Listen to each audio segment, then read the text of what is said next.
Welcome to the Tech Egg. Don't get scrambled. Enjoy the video. In this video, I will explain how to change your Dodge Challenger key fob battery. It's a straightforward process that you can easily do yourself. First, you'll need a small flat blade screwdriver and a fresh CR2032 3-volt battery. Having a clean, well-lit area will help ensure you don't misplace any tiny components during the replacement. Now, let's get inside your key fob. On the back, you'll find a small release button. Press it and slide out the emergency key. This reveals a small notch. Carefully insert your flat blade screwdriver into this notch and gently twist it like a key.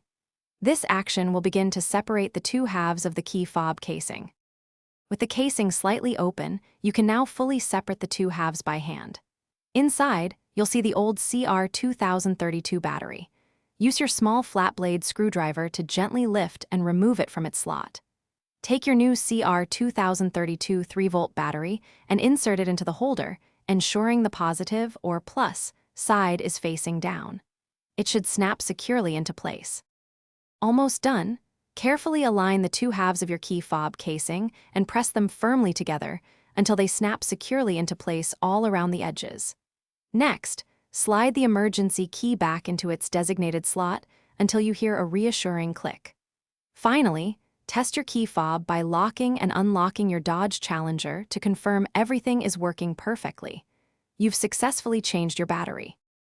Thanks for watching. Consider subscribing if I helped unscramble your problems.